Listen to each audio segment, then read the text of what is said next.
Peace, Israel. Thy righteousness is an everlasting righteousness, and thy law is the truth. I titled today's segment, Confessions of a Young Israelite. Confessions of a Young Israelite. A young Israelite on the channel that had made mention to me uh, that he was facing Jerusalem and making his supplications, and some things happened that's kind of I find interesting. Uh, and he was instructed, or he was shown some verses during his supplication, and he wanted to know exactly what do they mean. First of all, I'm not a translator of dreams or supplications. However, what I can say is that I've mentioned to him via text that there are some things that's revealed onto us that we may not have a clear understanding of at that very moment. Sometimes it may take months, weeks, or years for us to get a clear understanding of what it is we have experienced and or what it actually means or meant. So I told him with his permission that I would actually kind of review and read the scriptures that he had mentioned that was pointed out to him while he was praying facing Jerusalem and making his supplication there from the land of his captivity after he has been scattered as we were instructed. It was a very powerful account, and I pretty much wanted to go over and read some of what he was instructed or what he was shown, because he wasn't dreaming, he was praying. So this would be a vision of sorts, though based on my understanding is that the Most High will pour out His Spirit upon us in the latter days. As far as visions coming to the house of Israel, we won't be having any prophets or be shown any visions, simply because when these things were shown and given unto us, we didn't obey. So now we must take into account all the visions from the prophets from the days of old, hence this book of remembrance. Anyhow, let's go ahead and continue and get straight to it. Confessions of a young Israelite. The young brother faced Jerusalem, made his confessions, and this is what he was shown when this took place. All right, the first place he listed was Ezekiel chapter 1, verse 1. And I will read Ezekiel chapter 1, verse 1. And it reads, Now it came to pass in the 13th year, in the 4th month, in the first day of the month, as I was among the captives of the river Chebar, that the heavens were opened, and I saw visions of Yah. So this is Ezekiel. He was among the captives by the river Chebar, and at that moment he saw a vision. All right, the heavens opened up and he saw a vision. Uh, the next verse that he listed, the second part of this was Isaiah chapter 49, verse 5 through 26. Isaiah chapter 49, verse 5 through 26.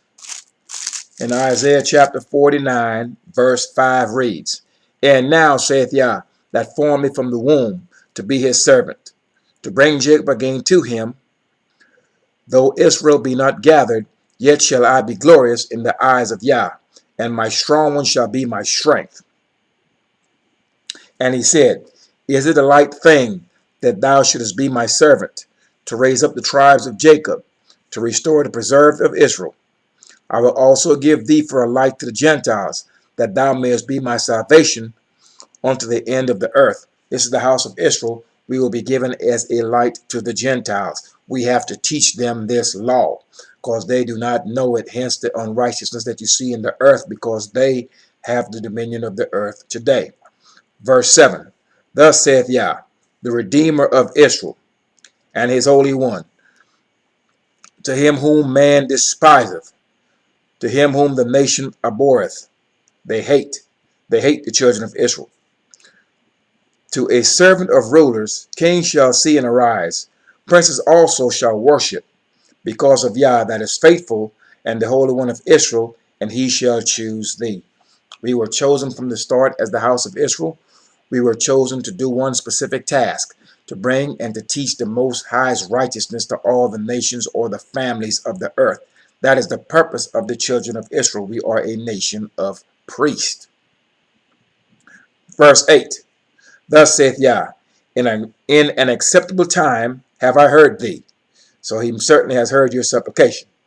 And in a day of salvation have I helped thee, and I will preserve thee, and give thee for a covenant of the people, to establish the earth, to cause to inherit the desolate heritages. All right. As we make our confessions facing Jerusalem, acknowledging our faults, and return back onto the God of our forefathers, all these things begin to take place. We will inherit the desolate waste, all the places in our cities that were destroyed in the days of old. We will re-inhabit those places, and our blessings will be multiplied. Our covenant will be re-established because we have returned to the Most High. Now, in making your confessions, I want you to understand that once you have done this and have decided to walk within the law, statute, judgment, and precepts of the Most High, you are not to revert back to wickedness. That which you have confessed, you are not to return back like a dog to his vomit. Because should you do this, wrath will come upon you and wrath will come upon your house. So do not backslide. Ensure that you do not turn to the left or to the right, or you will get hit in the mouth. So once you make your supplication and you are shown and you are guided in the way that you should walk, you should not go contrary to it. Verse 9, that thou mayest say to the prisoners, go forth. To them that are in darkness, sin, show yourselves. They shall feed in the ways, and their pastors shall be in all high places. Verse 10, they shall not hunger nor thirst, neither shall the heat nor sun smite them. For he that hath mercy on them shall lead them, even by the springs of water shall he guide them. So, in us, this is the restoration of the house of Israel. We cannot be restored unless we first fix the breach. What is the breach? The breach is us turning away from the Most High, walking after these Romans, their Christianity and everything else. As we turn away from their false gods, get out of these church houses, learn how to pray properly, how to eat properly, how to dress properly, and return unto the laws that we were given at the first, then the Most High will have mercy upon us. He will accept our supplication. He will save us. He will guide us. We will no longer be emotionally bankrupt, spiritually bankrupt, financially bankrupt, and certainly morally bankrupt, because we will walk in his way.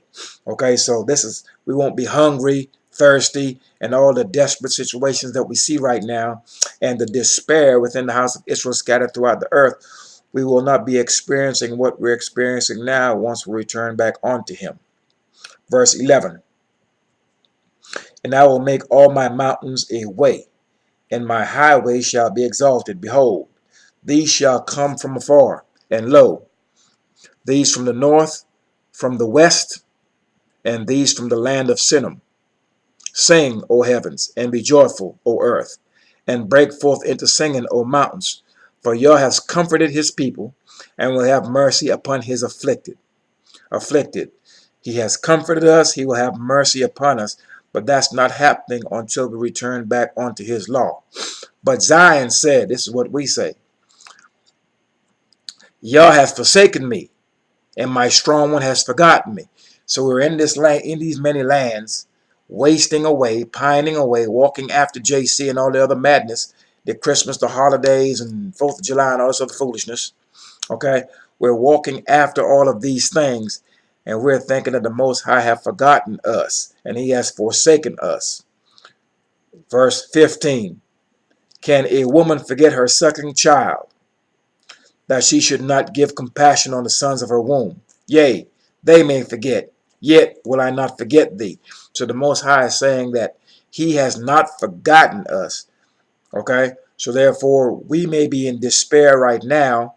Okay, we may be struggling right now in the affliction and bearing the stripes of the children of Israel, but the Most High is reiterating to us that this is this is not the case. He has not forgotten us. We just have to do our part, and that is returning back unto his law. Behold, I have graven thee upon the palms of my hand. Thy walls are continually before me. So the Most High has not forgotten us. However, the opposite is true. We have forgotten him. And so by us returning unto his law and us turning first and making our supplication from the many lands of our captivity, then we start to repair the breach. Verse 17, thy children shall make haste. Thy destroyers and they that made thee waste shall go forth of thee. The people that have destroyed us, that have enslaved us, that have stripped us, they will no longer be. They will go forth of us. There will be nowhere within the midst of us. Okay, so the Most High is going to make sure that these things happen. Verse 18, lift up thine eyes round about, and behold, all these gather themselves together, and come to thee. As I live, saith Yah, thou shalt surely clothe thee with them all, as with an ornament, and bind them on thee as a bride doeth. Now, what does that mean? All these many nations that have taken advantage of us over the centuries, they will all come. I have a video stating clearly that your enemies are coming, and they are coming. And they will be servants unto you. It will be a total reversal. So he's saying here that thou shalt surely clothe thee with them all. We'll wear them almost as if as clothing almost, meaning they will be servants unto you. For the Most High will lift up his hand against them and strengthen you, that the people of the earth may know that you are his people and that he is with you. He is our strength. Verse 19, for thy waste and thy desolate places and the land of thy destruction shall even now be too narrow by reason of the inhabitants, and they that swallow thee up shall be far away. Now, the land that was waste, the land that was desolate, the land that was destroyed, the Most High is going to cause life to come back into the land, water, fruits, trees. For right now, many areas of the land is barren. The Most High caused Ezekiel to curse the land. Okay, so nothing is growing there. But upon our return, the Most High is going to cause the land to flourish, okay, and to bring forth its increase. All right, and he's also going to multiply our seed, our children, to where we will say pretty much this land is too narrow for us. It is not enough to sustain us. We have grown that many in number. Okay, now verse 20, the children which thou shalt have after thou hast lost the other shall say again in thine ears, the place is too strait for me. Give place to me that I may dwell. Too strait. It is too narrow. It is too small. That's how many children we're going to have as far as the multiplication of the children of Israel. We shall increase as the sand of the sea. Then shalt thou say in thine heart, who hath begotten me these, seeing I have lost my children, and am desolate, a captive, and removing to and fro? And who hath brought up these? Behold, I was left alone. These, where had they been? Once again, the multiplication of our children. Verse 22, thus saith Yah, behold, I will lift up my hand to the Gentiles, and set my standard to the people. That's his law. And they shall bring thy sons in their arms, and their daughters shall be carried upon their shoulders. Now, all of our enemies, those who have tormented us, enslaved us, spit on us, set dogs on us, beat us down, framed us, shot us down, hung us, castrated us, removed our names, removed our languages, have framed us, have ran medical experiments upon us, have separated our families, etc. You know the history of the children of Israel throughout the earth. Our enemies will come. They will come with our sons and our daughters on their shoulders, holding our babies. What is the reversal of this? The reversal of this used to be to where the slave, the captive, held the babies of the slave masters, fed them, clothed them, protected them, taught them, nourished them, raised them. The reversal of that is the opposite, is that they will do all these things to our children. That is the reversal of it. Now, verse 23, because you had 5 through 26. Verse 23, it reads, "And kings shall be thy nursing fathers, and their queens thy nursing mothers. They shall bow down to thee with their faces towards the earth, and lick up the dust of thy feet. And thou shalt know that I am Yah, for they shall not be ashamed that wait for me."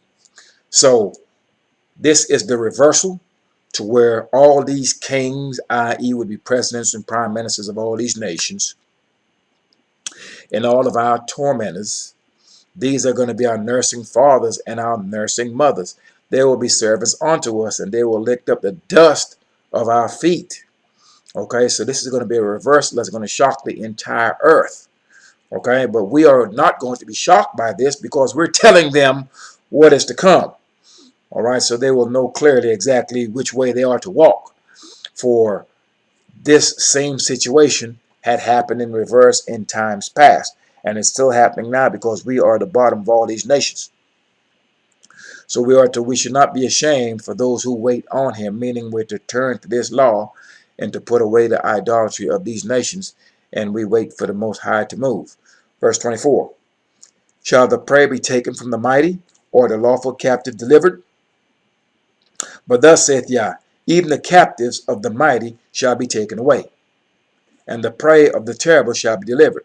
For I will contend with him that contend with thee, and I will save thy children." Now, those that contend with us, our enemies contend with us. They give us strife. They're the cause of our affliction. They are contentious with us at every turn. And the Most High said, he will contend with them, which means simply we don't have to. Okay, so if we turn unto him, he is our strength. So he will contend with them, and he will deliver us, and he will save our children. The last verse, verse 26. "And I will feed them that oppress thee with their own flesh, and they shall be drunken with their own blood, as with sweet wine. And all flesh shall know that I am Yah, and that I am thy Savior and thy Redeemer, the mighty one of Jacob." So the people of the earth right now are worshiping many what they call gods. Once this reversal takes place, then all the nations will be on one accord. Currently, even within the house of Israel, everyone is thinking totally differently. Some are worshiping black JC, some white JC. Some are following the book of remembrance. Some want to follow the whole book. Some are following just the New Testament. And you have a bunch of confusion, okay, and no one is on the same page. All right. However, the Most High said once he brings again Zion, that we all will see eye to eye. So at this point is when all the people of the earth is going to understand who the mighty one of Jacob is, and they will all see eye to eye, because those who have oppressed his people, the apple of his eye, he is going to punish them, and he's going to kill them. And the only saving grace for those who are of that lot, their only saving grace is to turn to the Most High with their whole heart and their whole soul, face Jerusalem, acknowledge their faults, and turn away from it. And that is for all the people of the earth to do. All right. So that is verse 5 through 26 of Isaiah chapter 49. And now let's turn to Deuteronomy. Deuteronomy chapter 30. Deuteronomy chapter 30.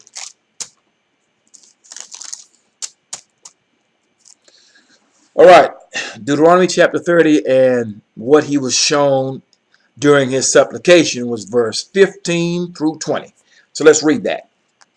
Once again, Deuteronomy chapter 30, verse 15 through verse 20.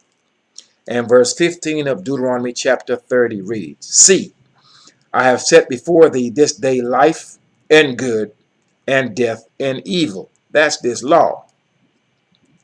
"In that I command thee this day to love Yah thy strong one, to walk in his ways, and to keep his commandments, and his statutes, and his judgments, that thou mayest live and multiply, and that Yah thy strong one shall bless thee in the land whither thou goest to possess it. So in order for us to receive this blessing, we were to walk after the Most High's commandments. Verse 17, but if thine heart turn away, so that thou wilt not hear, but shall be drawn away and worship other gods and serve them, i.e. J.C., Haley, Selassie, and whomever else, I denounce unto you this day that ye shall surely perish, and that ye shall not prolong your days upon the land whither thou possessest over Jordan to go to possess it, whither thou passest over Jordan to go to possess it. So, in other words, we're going into the land of Canaan at this time, and we will not be able to hold on to that land and to maintain it and to live in prosperity within it should we walk contrary to the law and start following false gods, i.e. idols. Okay? I call heaven and earth to record this day against you, that I have set before you life and death, blessing and cursing. Therefore choose life, that both thou and thy seed may live. So this covenant is a forever covenant between the Most High and the children of Israel throughout all of their generations. Okay, so we are to be mindful of what we do, what we say, for the simple fact that it doesn't affect just us, it affects our house, i.e. our seed. So we are to think generations down the line. Okay, verse 20, the last verse. That thou mayest love Yah thy strong one, and that thou mayest obey his voice, and that thou mayest cleave unto him, for he is thy life, and the length of thy days, and thou mayest dwell in the land which Yah sweareth unto thy fathers, to Abraham, to Isaac, and to Jacob, to give them.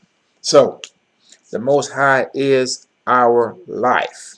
Okay, through this law we will prolong our days in order to be successful, etc., and to live in prosperity, and to have peace, most importantly. Okay, we are to walk within the Most High's law. So far, based on what he's being shown in I would call it somewhat of a vision, while this young man was making his supplication, these are some of the scriptures that he was shown, all right, or that he was asked to turn to reference while he was making his supplication. And so far, this is quite powerful stuff. All right, now let's turn back to Isaiah 45, Isaiah chapter 45.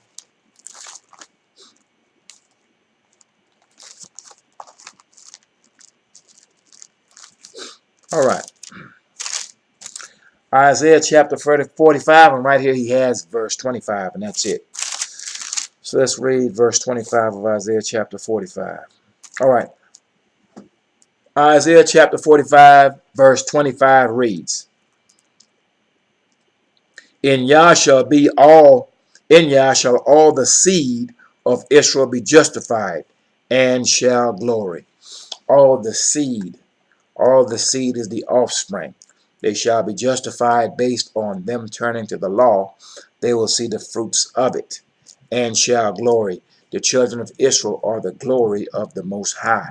So all of us being patient, waiting upon the Most High, turning towards his law, statutes, judgments, and precepts, turning away from iniquity, turning away from unrighteousness, okay, we will be justified in doing all of these things, for our great and exceeding reward is the Most High himself.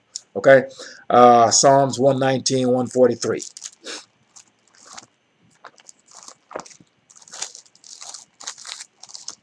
Let's turn to Psalms 119, 143. And Psalms 119, verse 143 reads, Terrible and anguish have taken hold on me, yet thy commandments are my delight. All right. This is, David wrote many psalms. He wrote many psalms. David's last psalm was Psalms 72. All right. Now, There are psalms that are after that that are attributed to David, and it's very similar in his writings, okay, or similar in style to his writings. Now, right here, this verse is stating, with all the troubles that has befallen this person, more than likely David, because he saw many troubles during his time.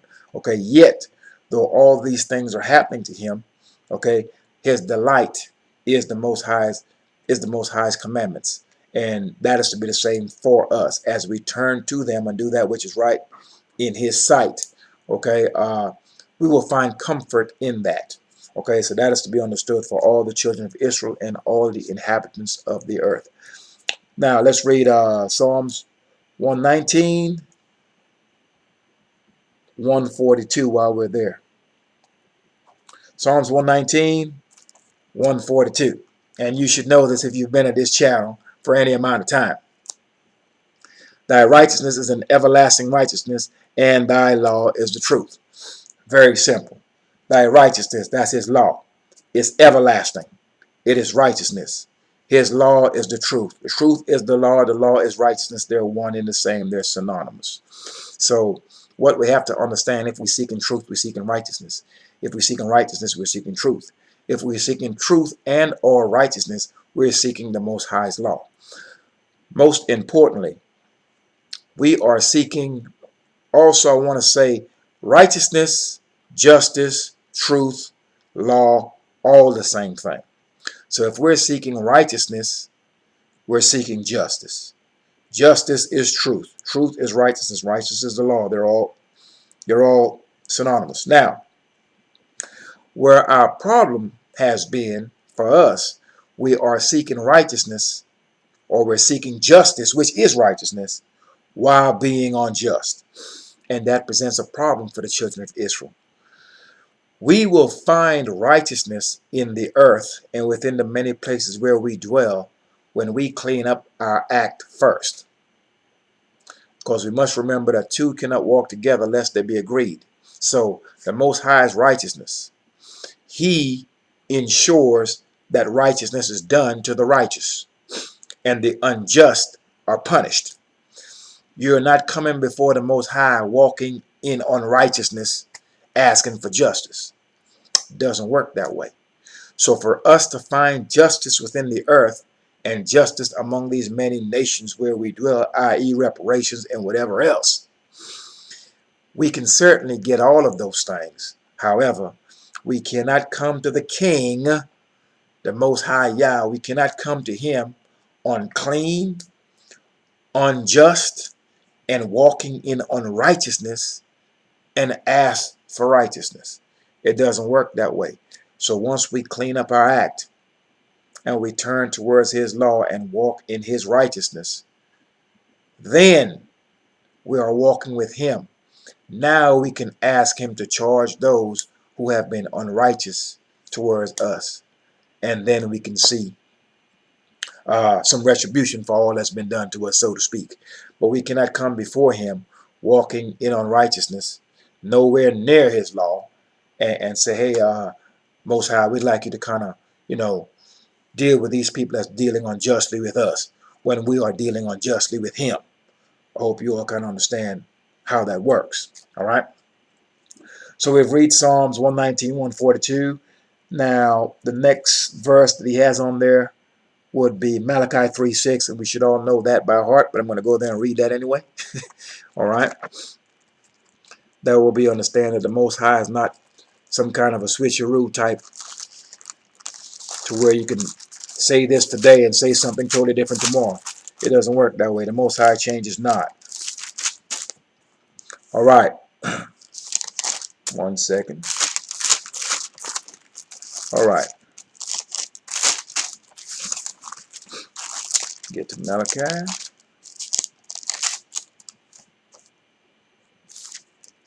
All right. Malachi 3 verse 6 is one of the verses that the young man had when he was making his supplication. In Malachi 3 verse 6 reads, For I am Yah, I change not. Therefore ye sons of Jacob are not consumed. All right. This is the Most High reiterating to the children of Israel as we begin to wake up in these days, in these latter days, so to speak, and the righteousness of the Most High begins to rise up in the earth, and we read this particular passage, is to reiterate to us, number one, the Most High is sure and true, and he's not wishy-washy.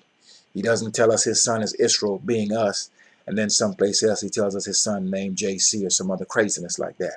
He is consistent. In fact, he is redundant, and he changes not. For had he changed, remember that the Most High has made covenants with the entire house of Israel. He has covenants with our forefathers, Abraham, Isaac, and Jacob. He has covenants with the Levites, the priests. He has covenants with the house of Judah, the scepter holders. Okay? So he has covenants with the entire family and different families within the family. Now, if he were to change and to do away with those covenants, then he'd kill us all. Let me say that again. If he were to do away with the covenants that he has with the entire family and the covenants that he has within the family, i.e. the house of Levi and the house of Judah, if he were to actually change, he would kill us all. But he can't, because that would be unrighteous of him, and the Most High is not unrighteous. So these covenants that he has made with our forefathers, he has to keep them. So he's stating here, if I change, you'd be consumed. If I were to change, I'd kill you all. So understand that I change not. Therefore, that's why you're not dead. That's why you're not consumed. That's why I haven't killed you. Because I've made covenants in the days of old with your forefathers. And that's the only reason why you're allowed to breathe. Because you're walking contrary to my law. So I hope that's clear as far as when it comes to interpretation of this verse. For I am Yah, I change not. Therefore, ye sons of Jacob are not consumed. You're not killed for the simple fact that I have made covenants with your forefathers. That you'll always be on this earth. Okay, and that I always show my mercies towards you, even though you're walking contrary to my law right now. Just so you take that into consideration. All right, now let's turn to the book of Joshua. The book of Joshua. The book of Yahushua. Some people are thinking that someone named Yahushua is coming to save them. JC has all types of names, I tell you. All right. Joshua verse 10, chapter 10, excuse me, Joshua 10, and he wants 3 verses. He saw 3 verses out of there. Joshua chapter 10, verse 13 through 16. Let's read those 3 verses that the young man saw while making his supplication. Verse 13 through verse 16, Joshua chapter 10. And verse 13 reads, And the sun stood still, and the moon stayed, until the people had avenged themselves upon their enemies. Is not this written in the book of Jasher? So the sun stood still in the midst of heaven, and hasted not to go down until a whole day. Verse 14. And there was no day like that before it or after it, that Yah hearkened unto the voice of a man, for Yah fought for Israel. And Joshua, or Yahushua, returned, and all Israel with him, unto the camp at Gilgal. Verse 16. But these 5 kings fled and hid themselves in a cave at Makkedah. And that is what he was shown. This is where the Most High hearkened to the voice of a man.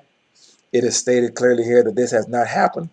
For the Most High to hearken unto the voice of a man in this manner. And also the sun stood still at this point. These are things that we have not heard of or seen before. All right. Now, Joshua, we're staying in the same chapter, verse 28 and 30, also of chapter 10. Verse 28. Let's see what's being said here. Verse 28. And that day Joshua took Makkedah and smote it with the edge of the sword. And the king thereof he uttered He utterly destroyed them and all the souls that were therein, all the souls of bodies, people. He let none remain, and he did to the king of Makkedah as he did unto the kings of Jericho, unto the king of Jericho. Verse 29. Then Joshua passed from Makkedah, and all Israel with him, unto Libnah, and fought against Libnah. Verse 30. And Yah delivered it also, and the king thereof into the hand of Israel, and he smote it with the edge of the sword, and all the souls that were therein. He let none remain in it, but did unto the king thereof as he did unto the king of Jericho. Now, in reading this verse, and as we read the wars of Joshua, I want to say Joshua displaced like 31 kings. Okay, when we look at the book of Joshua, the book of Joshua, and we look at all of David's psalms and David's stories and his account, we are to remember that the men of Israel are not cowards. Okay, and this old turn the other cheek after you've been kicked in the face, so your enemies can kick you in the other side of your face. It's nonsense. It's Christian garbage. These men are valiant men. These are warriors. Joshua was, so was David. And so were the Levites, the priests, for that matter. These were not individuals you were just going to push over. So we have to go back into these accounts from the men in the days of old and realize that at no time can we find any of our forefathers laying down to take a beat down. Let me say that again. As we go back and read the historical accounts of our forefathers, at no time did we lay down to take a beat down. So we have to stop this "I forgive you" nonsense when our enemies are killing our sons in the street and whatever else. It is madness. We are supposed to forgive when our enemies, if anyone do wrong or do harm unto them and their family, they kill them. They drop bombs on them, they shoot them, they kill them, they starve them to death, they put sanctions on them, etc., etc., etc. But anytime we are harmed and we choose to make mention of the injustices that were done unto us and towards our children, we are expected and asked to forgive our enemies. No one else does this. And then we will get on the TV once the mic has been shoved in our face and start hollering and crying and telling a murderer, telling a killer, telling an idolater, telling an enemy of our people that we forgive him because he killed our children. This is the madness and the confusion of the children of Israel. We're not to do it. And it won't be long before we stop doing it. All right, so we read those two verses. Now, Isaiah chapter 56. Let's turn to Isaiah chapter 56.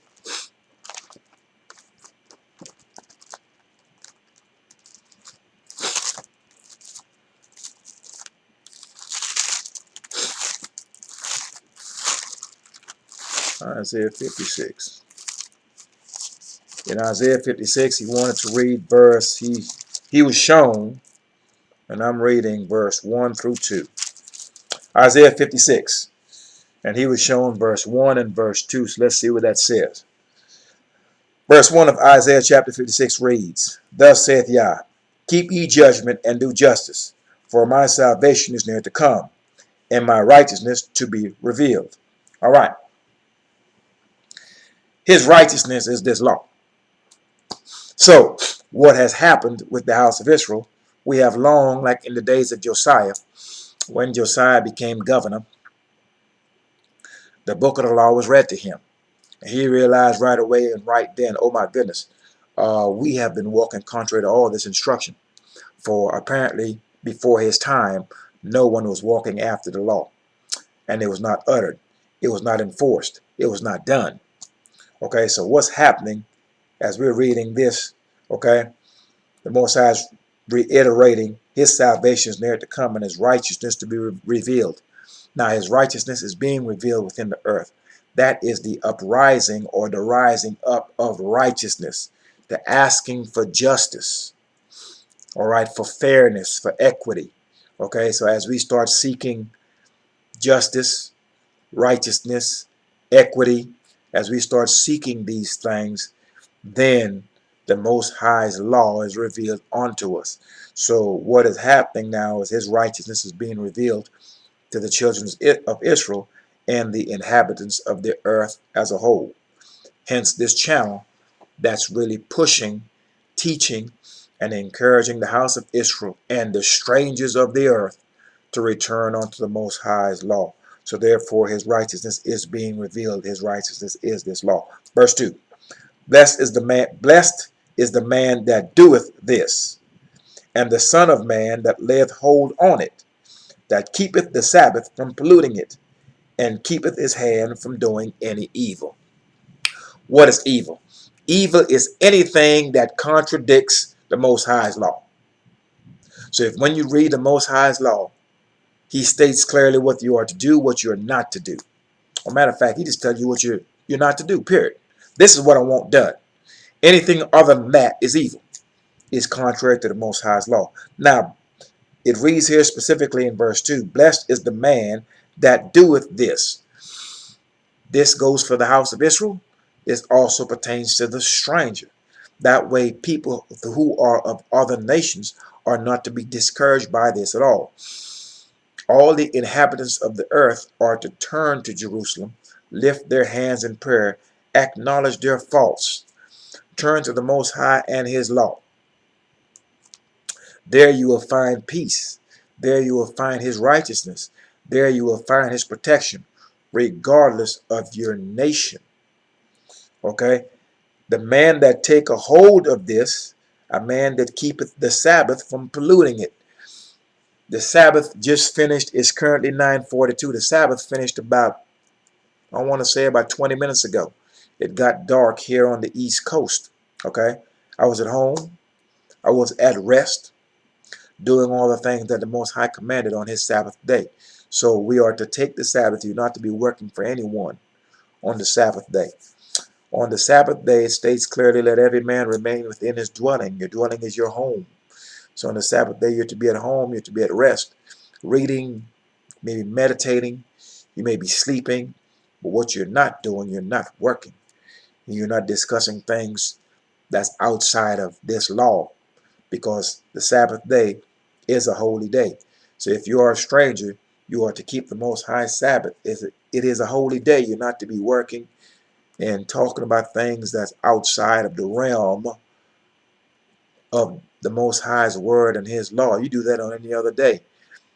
This is a set apart day for the Most High. So the man that keepeth this day, to lay a hold of it, grab a hold of it, and to do it, okay, and to stay away from evil, this man is going to be blessed regardless of his nation. So you have to remember that. All right. Now let's go to Jeremiah chapter 7. Jeremiah chapter 7, and he was shown verse 1 through 8. Jeremiah chapter 7, verse 1 through 8. And we will read that. Jeremiah chapter 7, verse 1 reads, the word that came to Jeremiah from Yah, saying, stand in the gate of Yah's house, and proclaim there this word, and say, hear the word of Yah, all ye of Judah, that enter in at these gates to worship Yah. So clearly here, Jeremiah was sent to stand at the gate and to proclaim specific words that were instructed by the Most High to all those who came in through the gate. Verse 3. Make sure. Verse 3. Thus saith Yah of hosts, the strong one of Israel, amend your ways and your doings, and I will cause you to dwell in this place. So all he's saying is, look, Israel, I will cause you to remain here and to dwell here if you were to amend your ways. Fix it. Make a complete 180 from what you're doing. Didn't say anything about letting some dude dip you in some water so you can get baptized. Roman garbage. All the Most High ever asked of Israel is turn back from your wicked way. That's it.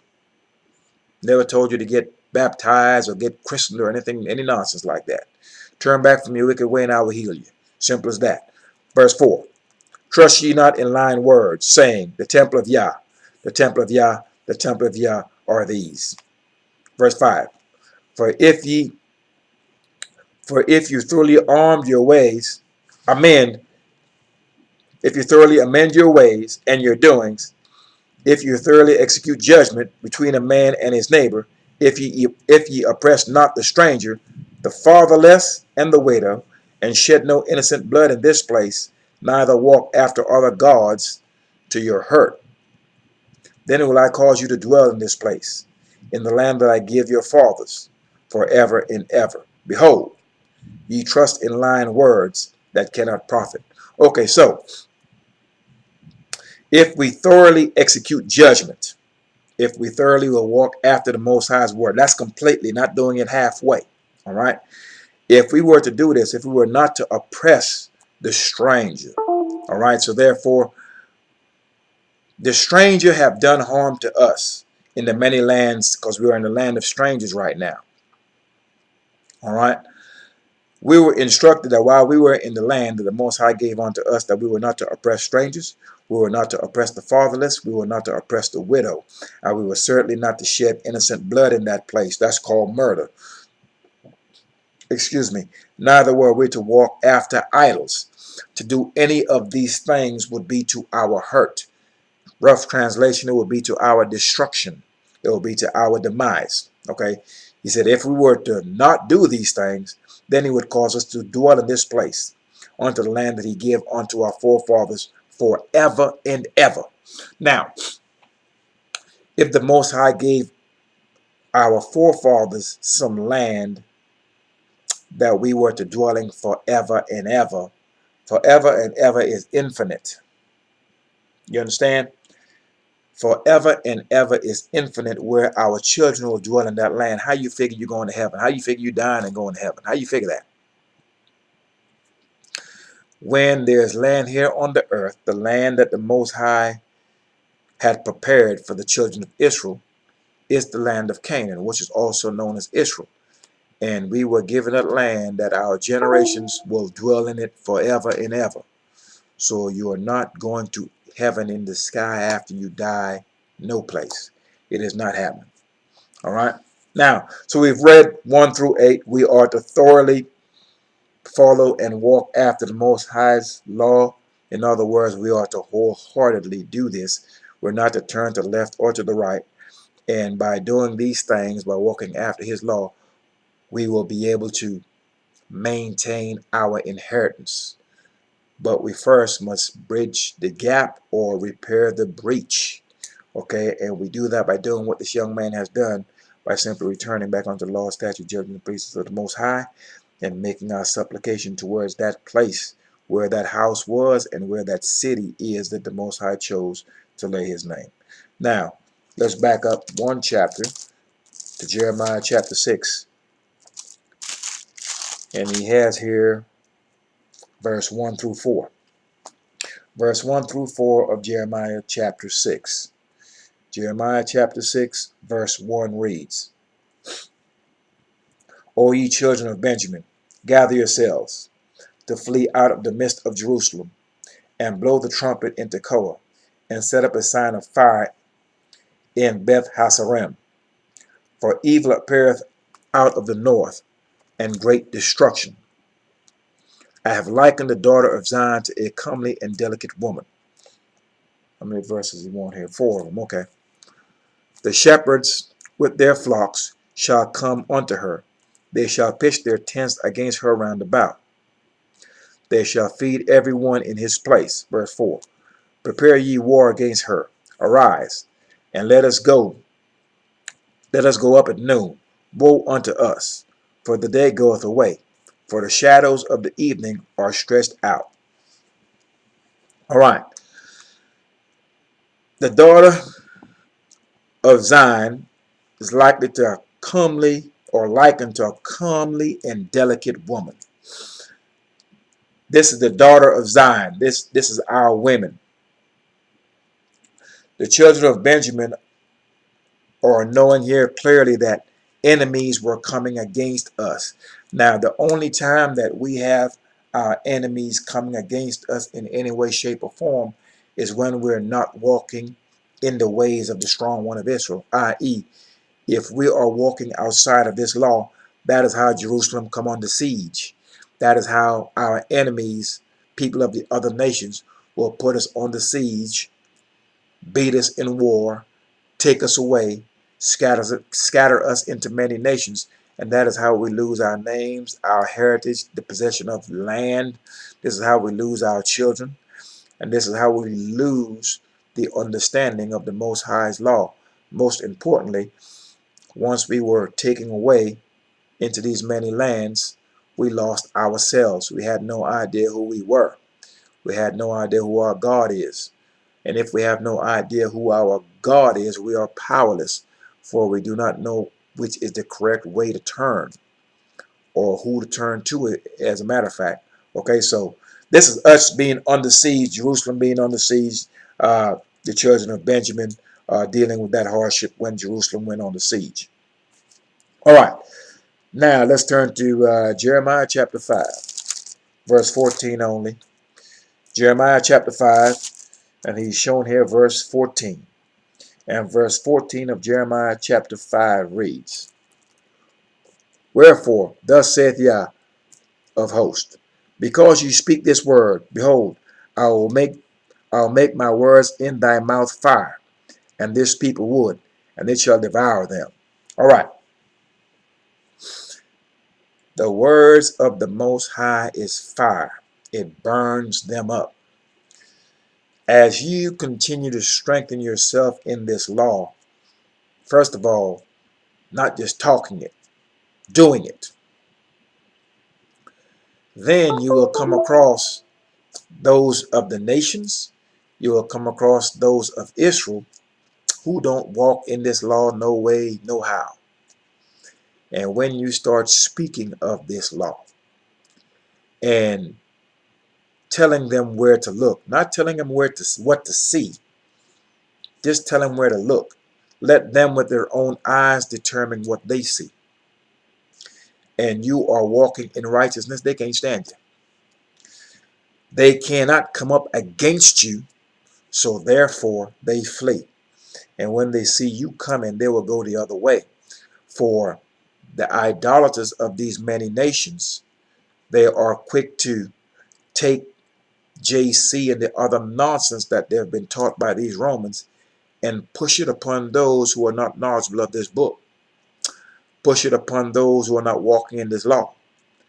But the minute they come across a man that is walking in this law, that understands this book, and can take anything they say, tear it up in little pieces and shred it, they are not coming nowhere near you, because the words of this law will burn them up, and it will expose them to be liars and idolaters.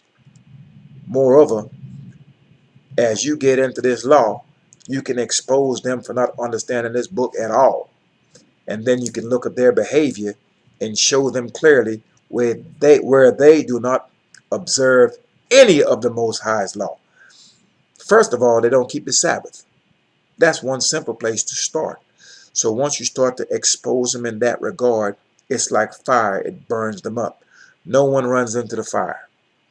Wherever the fire is, you're going the other way. So this word is fire. The word is the Most High's law. And they cannot beat you if you're walking in it. It is simple as that. All right. Now, Jeremiah 6, verse 6. Jeremiah 6, verse 6 reads, For thus hath Yah of hosts said, hew you down, cut down, hew you down trees, and cast a mount against Jerusalem. This is the city to be visited. She is wholly oppressed. She is wholly oppression in the midst of her. All right. So verse 6, once again, this speaks to Jerusalem. The cutting down of trees, normally when they seize the city, they will cut down trees, put up barriers against the gates of that city, that way the people can't go in or go out. Okay, put them on the siege, starve them out, starve them to death. Then go in there, go over the walls and kill them. All right. So the Most High is saying, cut down the trees, cast a mount against Jerusalem, surround it. This is the city to be visited, meaning the city has been foul. They have walked contrary to the Most High's law, so he brought their fears upon them. He visited them, meaning he brought their way upon their own head. Okay, she is holy oppression in the midst of her, in the whole midst of the city.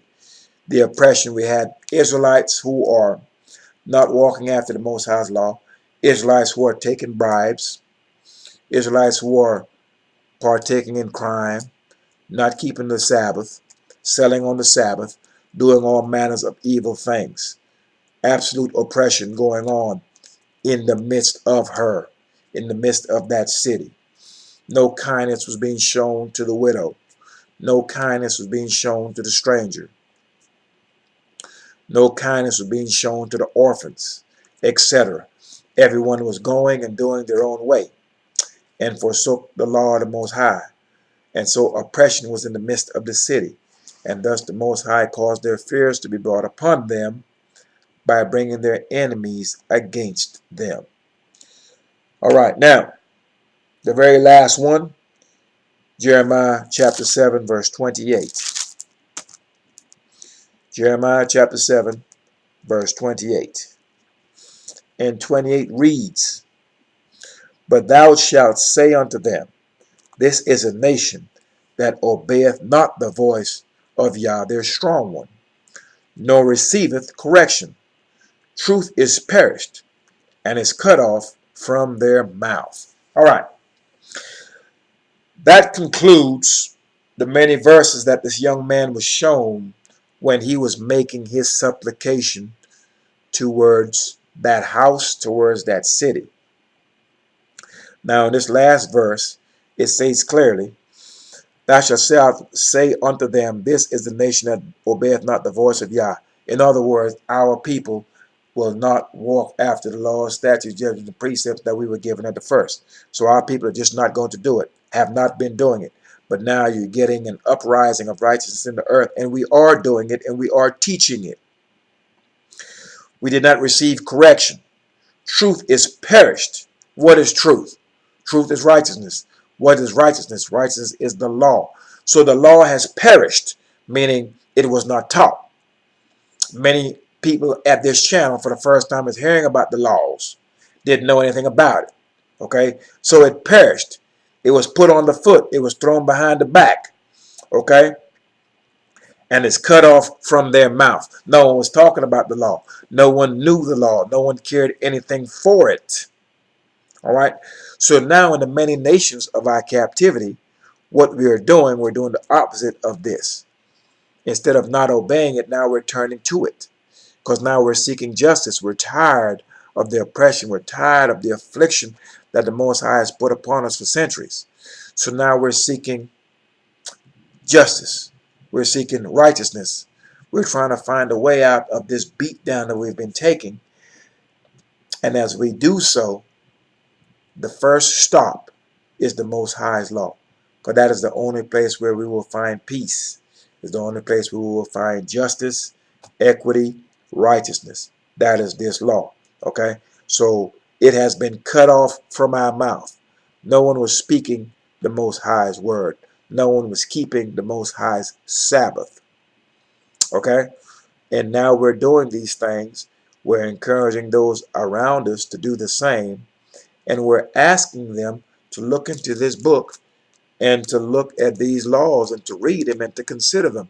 What they do after that is on them. But the goal is to encourage them to say, look, we're going through all of these things. Take a second look at this book. Consider your ways, consider your doing. Could this be the answer to the problem that we are facing right now as a nation? So we understand that truth is perishing within the earth. I live in America. I know there's some people at a channel that does not live in America. But keep in mind that nowadays, if you are telling the truth, you're persecuted for it. If you were to make plain that there's only two sexes on the earth, males and females, they will jump on you for that. All right. So anything to where you're speaking truth or you're speaking the Most High's righteousness, they will certainly gather against you. But the Most High said clearly that they will fall for your sake. So as you take a hold of this righteousness, if you take a hold of this truth and this law, your enemies will gather themselves against you. That goes for enemies, those of the other nations, and that goes for enemies, those of the house of Israel who look just like you. This is your brother that walked after the ways of his enemies, that walks after the ways of his oppressors, that walks after idols. So they're enemies within the midst of us, and they will take and gather themselves against you.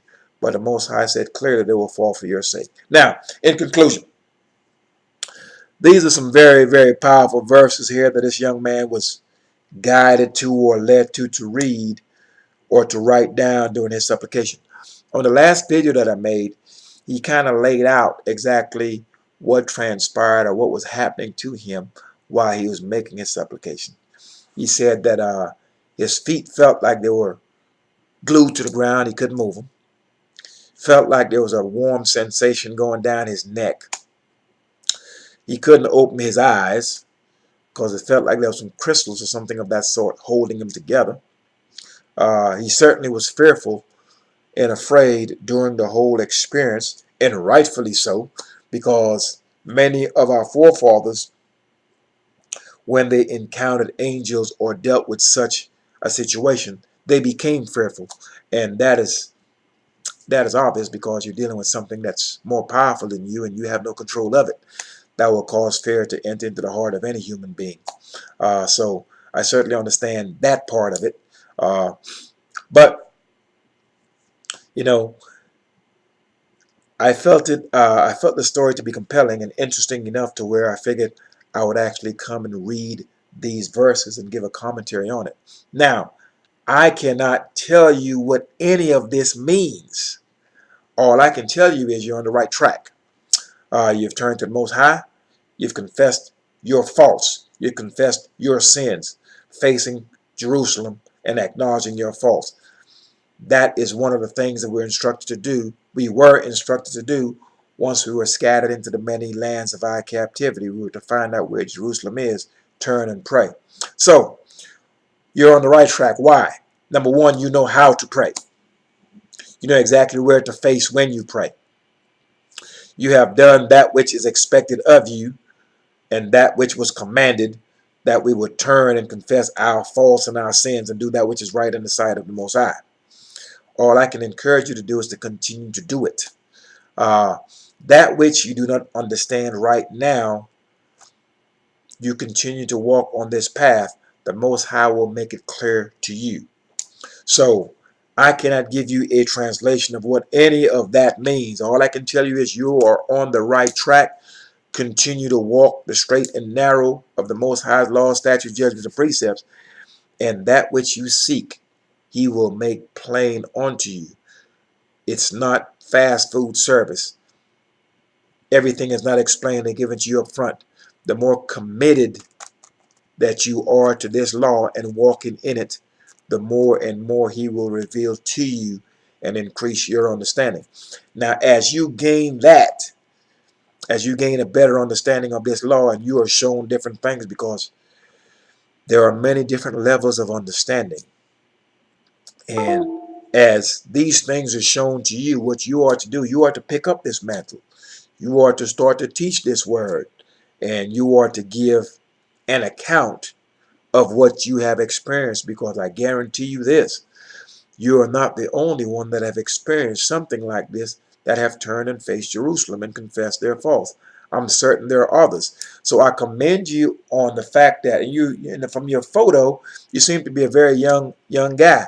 Uh, Most young guys are too arrogant to even turn to the Most High. They don't believe in a God of any kind for the most part. So for someone so young to be doing the reading and to have turned and faced Jerusalem and done all the things that you have done, I commend you on that as a young person. But share that with others. I think it's a powerful and a compelling story that people may be able to draw from and learn. Now keep in mind that you're going to have this also.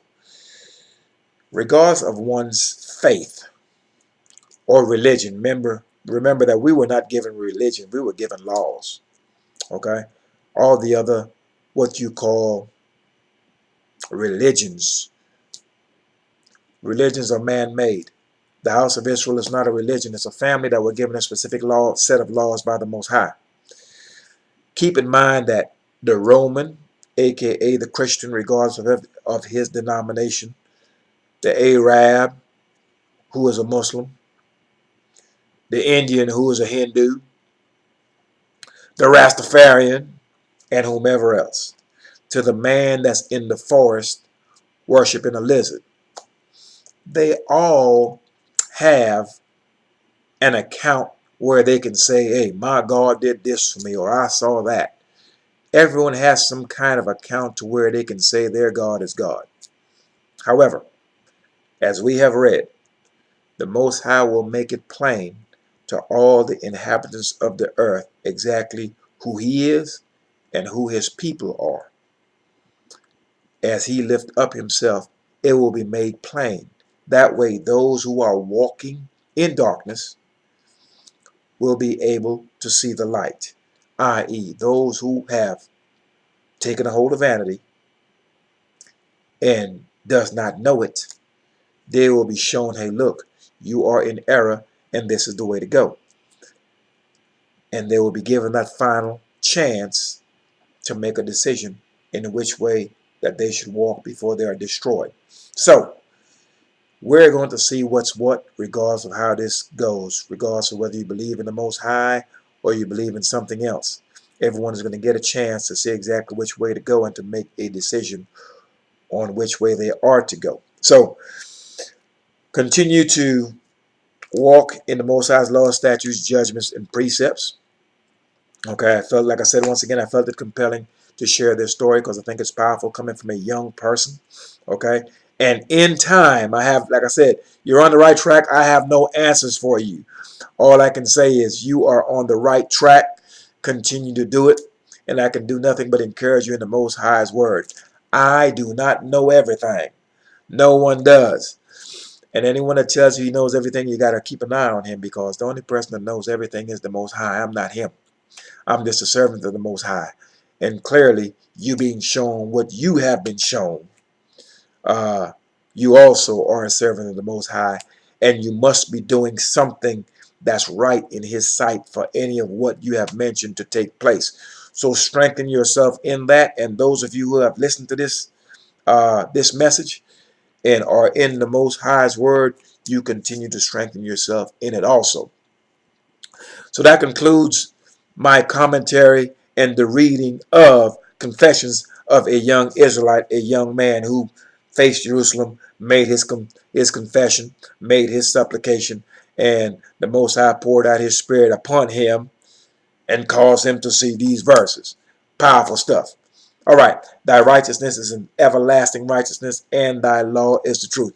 Continue to walk after the law, statute, judgments, and precepts of the Most High. It is your only protection. Peace, and y'all bless.